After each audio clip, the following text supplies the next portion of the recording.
اگر ہمیں کوئی شخص کہتا ہے کہ شب برات کو اٹھ کے نفل نہ پڑھو تو بھائی نفل ہم نے پڑھنے اللہ کی رضا کے لیے، ہمیں کسی بندے سے ڈگری لینے کی ضرورت نہیں، نہ تو ہمارے اور رب کے درمیان معاذ اللہ کوئی وسیلہ ہے کہ تو کہے گا تو پڑھیں گے، جب دل کرے گا پڑھیں گے، اور جتنے دل کرے گا پڑھیں گے۔ ہم تو نفل کہہ رہے ہیں اس کو، ہم نے کب کہا ہے ضروری ہے جو عشاء پڑھ کے سو جائے فجر تک سویا رہے، ہم اس کو گناہگار نہیں کہہ رہے، لیکن یہ ضرور کہیں گے کہ گولڈن چانس مس کر دیا اس نے چانس مس کیا ہے، یہ تو اللہ کی رحمت کا موقع تھا۔ حضرت سیدہ عائشہ صدیقہ رضی اللہ تعالی عنہ ارشاد فرماتی ہیں کہ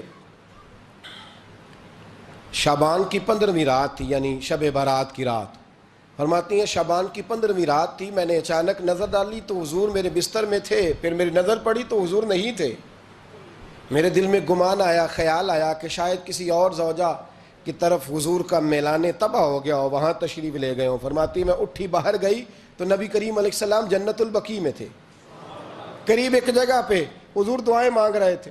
فرماتے میں گیا تو حضور فرمانے لگے ابو بکر کی بیٹی تو نے کیا گمان کیا کہ اللہ کا رسول تیری حق تلفی کرے گا؟ عرض کی حضور آپ مالک ہیں، کہیں اور جانا چاہیں تو میری طرف سے پابندی نہیں۔ کہتی ہے وہاں کھڑے کھڑے میرے رسول کریم نے بیان فرمایا، یہ ترمذی کے لفظ ہیں، حضور نے فرمایا عائشہ یہ شعبان کی 15ویں رات ہے، مدینے میں سب سے زیادہ بکریاں بنو کلب کا قبیلہ پالتا تھا، فرمایا آج کی رات بنو کلب کے قبیلے کی بکریوں کی تعداد کے مطابق اللہ میری امت کے لوگوں کی بخشی فرما دے گا۔ یہ وہ رات ہے۔ جناب عائشہ صدیقہ رضی اللہ تعالیٰ عنہ نے بات رات کو سنی تنہائی میں نبی پاک سے، رات کو تنہائی میں حضور سے سنی، سویرے جناب عائشہ نے کل امت کو بتائی۔ اگر یہ بات اہمیت والی نہ ہوتی تو بی بی صاحبہ آگے روایت کرتی، یہ کتابوں میں آتی، یہ لوگوں کو بتاتی۔ حضرت عائشہ نے روایت کیا اور مولا علی شیر خدا نے تو کھل کے کہا، ابن ماجہ میں حضرت علی سے پیار کرنے والوں کے لیے الگ عنوان، مولا علی نے کھل کے فرمایا شعبان کی 15ویں رات کو رات عبادت کرنا اور سویرے روزہ رکھنا۔ حضرت علی کے لفظ بائی نہیں سیاستہ میں، رات کو عبادت کرنا، دن کو روزہ رکھنا۔ ویسے تو رب کریم ہر روز تہجد کے وقت پہلے آسمان پر نزول اجلال فرماتا ہے اور لوگوں کو فرماتا ہے کوئی بخشش مانگنے والا؟ اور فرمایا ہر روز تہجد کے وقت یہ اعلان ہوتا ہے، پر شب برات کو نا شروع رات سے یہ اعلان شروع ہو جاتا ہے۔ ادھر دیکھو میری طرف، مغرب سے اعلان شروع ہو جائے گا۔ اللہ کرے آپ کو سمجھ آئے، اللہ کرے آپ کو۔ اور بھائی یہاں باہر لوٹ سیل لگ جائے، یہاں ابھی سیل لگ جائے، 5000 والا جوڑا 1500 میں، تو رش ختم ہوگا؟ اور بھائی اگر یہ لگ جائے، چلو یہ تو دور کی بات ہے نا، ہم تو لنگر والے لوگ ہیں، اگر لنگر کا اعلان ہو جائے کہ بڑا تگڑا ہے، بڑا تگڑا، ہمارے ہاں تو شادی کی روٹی کھلتی ہے تو لوگ آخری روٹی سمجھ کے کھاتے ہیں، تو شاید اللہ ماشاءاللہ یہ آخری ہے، اس کے بعد نہ ملے گی۔ جب اعلان ہوتا ہے اور دعوت ہوتی ہے کہ کھلا ہے جی کھاؤ، کیا حشر ہوتا ہے، کیا انداز ہے۔ مولا علی شیر خدا حدیث روایت کرتے ہیں، رنگ کیا ہے؟ فرمایا باقی راتوں میں نا تھوڑا سا پیکج ہوتا ہے، تھوڑا سا، آخری حصے میں رات کے شب برات کو نا رات چڑھتے ہی اللہ پہلے آسمان پر جو اس کی شان کے لائق ہے نزول جلال فرماتا ہے، اور پہلا جملہ یہ فرماتا ہے کوئی معافی مانگنے والا؟ اللہ کرے آپ کو سمجھ آئے، یعنی معافی دینے والا کہہ رہا ہے چلو آؤ ادھر، آؤ ذرا معافی مانگو، میں معاف کرنے آیا ہوں، مانگو معافی، ہے کوئی معافی مانگنے والا؟ معاف کر دیں گے۔ اور آپ فرماتے ہیں ہے کوئی رزق مانگنے والا؟ وہ جو بڑی درخواستیں دیتے پھرتے ہیں نا مختلف اداروں میں، وہ ایک درخواست نا کل شب برات والی رات بھی دیں۔ اللہ کرے آپ کو سمجھ آئے۔ وہ جو کہتے ہیں نا بڑی بڑی کمپنیوں میں نے اپلیکیشن جمع کرائی ہے تو کہیں کام نہیں بن رہا تو نسخہ دے رہا ہوں، ایک اپلیکیشن کل رات بھی جمع کراؤ انشاءاللہ کام بن جائے گا۔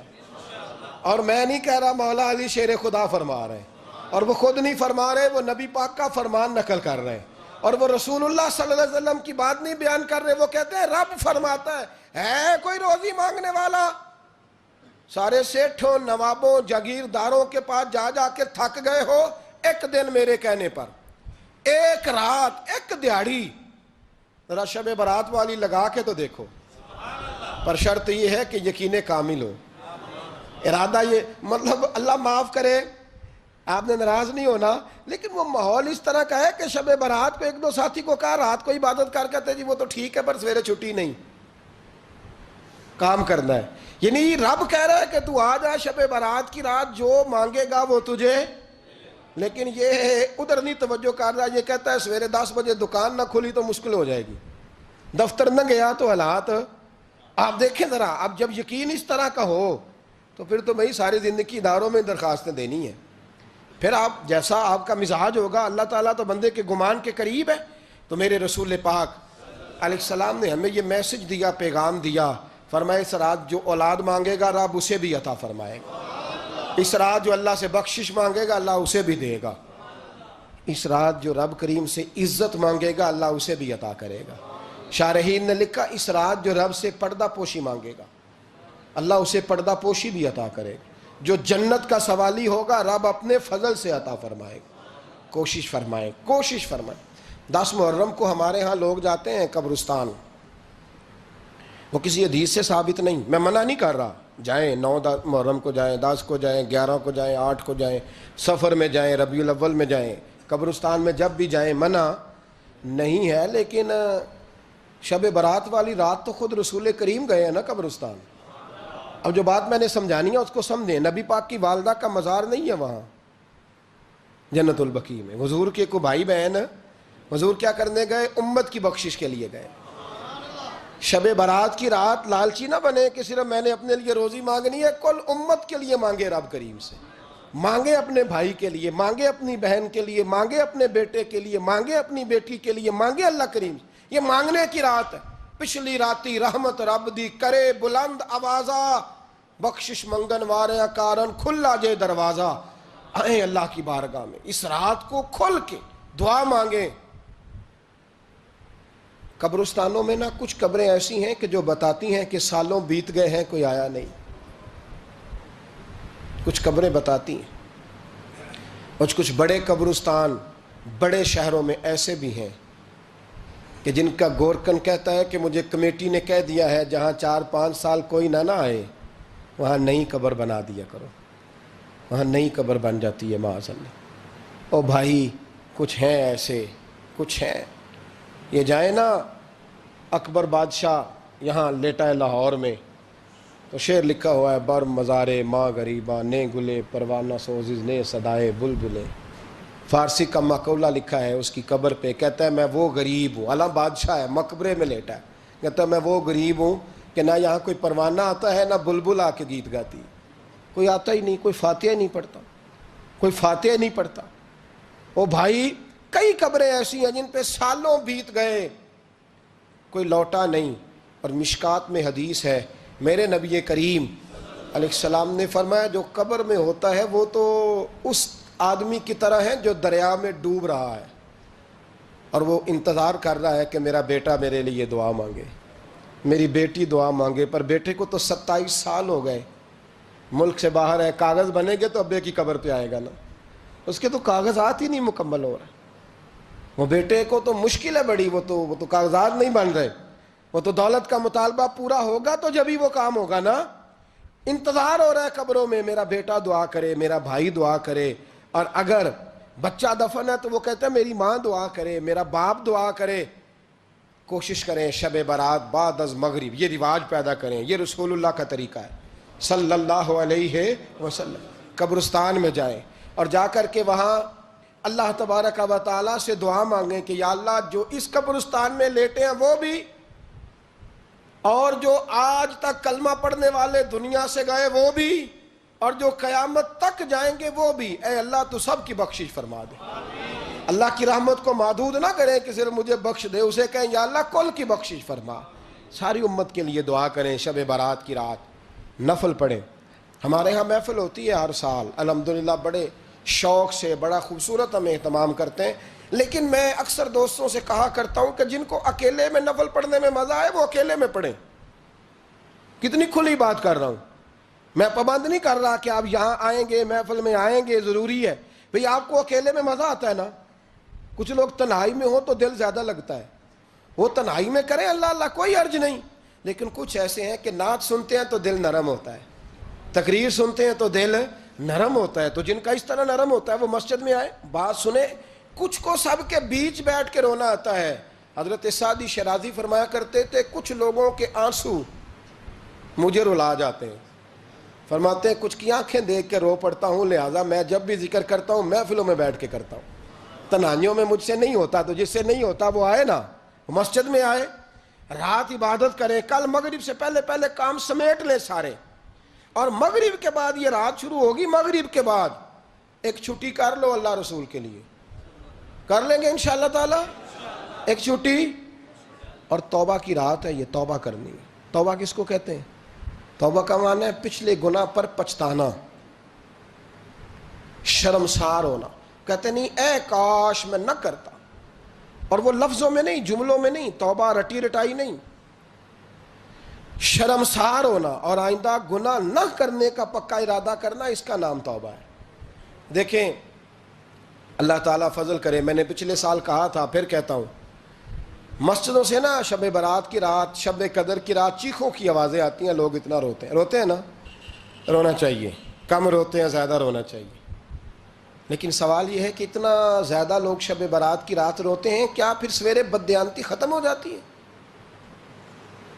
جو رات مسجد میں کھل کے رو کے آیا ہے اس کا پروگرام ہے نا کہ اب ملاوٹ کبھی نہیں کرے گا, اب گاہکوں سے جھوٹ کبھی نہیں بولے گا, اب وہ بددیانتی کا معاملہ کبھی نہیں کرے گا. لیکن رات روتا بھی رہے اور سویرے پروگرام یہ ہو کہ میں نے پھر لوگوں کو فریب دینا ہے, داؤ لگانا ہے, تو اس نے توبہ کیا رات کے, یہاں بس یہ ایکٹنگ کر کے لوٹ آیا ہے. یعنی بڑی سجا بنا کر کے سوار کر کے رات توبہ کی. کیا مطلب ہے توبہ کا؟ کہ توبہ آپ نے کی. حضرت حسن بصری سے کسی نے کہا توبہ کیا ہے؟ فرمانے لگے توبہ یہ ہے کہ جس گلی سے رب نے تجھے منع کیا ہے دوبارہ پھر تو اس گلی میں نظر نہ آئے, تو نظر ہی نہ آئے. اور جس جگہ جانے کا رب نے تجھے حکم دیا ہے پھر تو دوبارہ وہاں سے غیر حاضر نہ ہو. اگر یہ پروگرام ہی نہیں, ارادہ ہی نہیں. بچے ایک دو مجھے کہنے لگے کل حضرت صاحب توبہ کے موضوع پر ہم نے گفتگو کرنی ہے, تو کوئی باب بتائے کہاں پہ ہے. کچھ بچے شاگرد ہیں, کچھ مسجد و مجمع پڑھاتے ہیں. ایک نے مجھ سے کہا, تو میں نے کہا بیٹے پہلے مسجد میں جاؤ, 2 نفل پڑھو, توبہ کرو, توبہ کا ارادہ بناؤ. یہ رسم نہیں ہے. وہ نعت خواں بھی تو توبہ کر لینا جو شب برات کے دن لوگوں کو توبہ کرانے آیا ہے اور 25,000 کا سودا کر کے آیا ہے. تو آج اس کام سے تو توبہ کرنا, یہ نوٹ پھکوانے سے تو توبہ کرنا. یہ رسم ہے. ساری رات توبہ توبہ توبہ توبہ, یہ کیا معنی ہے اس کا؟ کیا مطلب کریں؟ امام غزالی فرماتے ہیں کہ ایک آدمی بادشاہ کا گارڈ تھا, سپاہی تھا, اس کا پہرے دار تھا, نگرانی کرتا تھا, بڑی وفاداری سے نوکری کرتا رہا. بادشاہ نے اسے تنخواہ کے علاوہ بھی بڑا نوازا. اسے بادشاہ نے بڑے الاؤنسز دیے, بادشاہ نے بڑا کچھ دیا, مکان دیا. کچھ سالوں کے بعد بادشاہ کو پتا چلا کہ یہ میرے لیے نہیں آتا تھا, اس کی تو میری کنیز پر نظر تھی. اس نے تو رات کی ڈیوٹی اس لیے لگوائی تھی کہ کنیز پر نظر تھی. تو امام فرماتے ہیں کہ بتاؤ پھر وہ بادشاہ اس کے ساتھ کیا سلوک کرے گا؟ وہ کیا سلوک کرے گا؟ تو لوگ کہنے لگے حضور لگتا یہ ہے کہ وہ نا 4-5 حصوں میں کاٹ کے تو کتوں کے آگے پھینکے گا. آپ فرمانے لگے میرا رب تو بڑا ہی کریم ہے, وہ تو ایسے نہیں کرتا. لیکن بتلاؤ اگر اسے پتا چلے کہ یہ رسم کے لیے آیا ہے, اس کی تو نظر ہی مال پہ ہے, یہ تو سویرے بدلے گا نہیں, یہ تو دھوکہ دے رہا ہے, یہ تو توبہ کرنے آیا ہی نہیں, اس نے تو ڈھونگ رچایا ہے, اسے تو پہلے سے خبر ہے. تو پھر تم کیا امید رکھتے ہو؟ پھر کیا رویہ رکھتے ہو؟ شب برات کی رات دھاڑے مار مار کے رونا اور صبح اسی طرح دھوکہ دینا, اسی طرح فریب کرنا, اسی طرح جھوٹ بولنا, اسی طرح بددیانتی کرنا, اسی طرح لوگوں کو لوٹنا. تو یہ رسم نہیں ہے توبہ. توبہ تو بدل جانے کا نام ہے, توبہ تو پھر سنور جانے کا نام ہے. توبہ تو اس طرح ہے جس طرح حضرت ابراہیم ابن ادھم نے کی تھی. وقت کے بادشاہ تھے, بادشاہ جب توبہ کی تو پھر ہر چیز چھوڑ دی, پھر مال لوگوں میں بانٹ دیا اور پھر ٹاٹ کا لباس پہن کر زندگی گزاری. لوگوں نے کہا حضور یہ تبدیلی ہے. فرمایا تبدیلی نہیں, یہ میری توبہ ہے, یہ میری توبہ ہے. جب توبہ کی تو پھر بدل کے کی, جب توبہ کی تو پھر تبدیل کیا آپ نے. یہ کیا توبہ ہوئی؟ ساری رات روتے رہے, سویرے دکان پہ جا کے پھر قسم اٹھائی کہ مجھے تو پڑتا ہی 11,000 کا ہے. یہ توبہ ہے؟ تو آپ نے اور میں نے توبہ کرنی ہے تو انشاءاللہ تعالیٰ اس طرح کرنی ہے کہ پھر 15ویں شعبان کو بدل جائے. یہ جو موقع آتے ہیں نا شب برات کے, شب قدر کے, یہ بنیادی طور پر اللہ تعالیٰ کی طرف سے دی ہوا موقع ہوتا ہے کہ چلو تمہیں چانس دیتے ہیں، تمہیں چانس دیتے ہیں، پابندی کوئی نہیں، لیکن رب کی طرف سے نا موقع ملتا ہے، چلو تمہیں ایک موقع دیتے ہیں، چلو اپنے آپ کو کلیئر کر لو، تمہیں موقع دیتے ہیں، یا اللہ کیا کرے، کچھ بھی نہیں، آ کے نا سچے دل سے 2 رکعتیں پڑھ کے توبہ کرو، عرش کا مالک پچھلے سارے ہی معاف کر دے گا، کچھ بھی نہیں، آؤ موقع ہے۔ ان لوگوں کی باتوں پہ نہ جائیں جو بلا وجہ پریشان کرتے ہیں، ہمیں بھی روز ہی سوال آتے ہیں، دل نہیں کرتا، کچھ باتیں ایسی ہیں جو کرنے کو طبیعت نہیں چاہتی، میں کروں گا بھی نہیں۔ لوگوں کو شب برات کا حوالہ بھی نہیں مل رہا، حالانکہ ترمذی شریف میں حدیث موجود ہے، صحاح ستہ کی روایت ہے، ترمذی میں موجود ہے۔ پہلے کہتے ہیں صحاح ستہ سے دکھاؤ، جب صحاح ستہ سے مل گئی تو اب اور کدھر جانا ہے؟ اور ابن ماجہ میں موجود ہے مولا علی کی روایت، اور ذرا ترتیب دیکھیے گا، یہ ترمذی کی حدیث ہے، اور امام ترمذی نے تو پورا باب باندھا ہے 15ویں شعبان پر، پورا باب۔ اب تمہاری مرضی ہے، اگر تم نہیں بات کو سمجھنا چاہتے۔ اور مجھے پتا کیوں یہ شب برات کیا لگتا ہے، مجھے کبھی کبھی یوں لگتا ہے کہ رب فرماتا ہے کہ رمضان سے 15 دن پہلے ہی پکی سچی توبہ کر لے، تیاری کر، پاک صاف ہو جا، تاکہ جب رمضان آئے نا تو پھر تجھے پاک ہونے کی ضرورت نہ پڑے، بس پھر تو آتا جائے اور میں تیرے اوپر رحمتیں نچھاور کرتا جاؤں، بس تو پہلے ہی تیاری کر، 15 دن پہلے ہی، 14 دن پہلے تیار ہو جا۔ کل رات اپنے آپ کو ذہنی طور پر تیار کریں، بچوں کو تیار کریں، گھروں کو تیار کریں۔ اب جب مہمان آتے ہیں نا بڑا کچھ کرتے ہیں، شب برات آئے تو مصلے ایک دفعہ دھویا کریں، ایک دفعہ مصلے دھویا کریں۔ فرش دھوتے ہیں نا، مہمانوں نے آنا ہے تو ایک کمرے کا فرش دھو کے صاف کریں کہ خواتین نے یہاں ساری رات نماز پڑھنی، یہ ارادے بنائیں۔ جس طرح آپ کہتے ہیں نا رات کو سفر کرنا ہے تو دوپہر میں تھوڑا آرام نہ کر لوں تو کل دوپہر میں آرام کر لیں، تاکہ رات کو رب رب کرنا آسان ہو جائے، اللہ کی بارگاہ میں بیٹھنا آسان ہو جائے۔ مکمل طور پر ذہنی طور پر اپنے آپ کو تیار کریں۔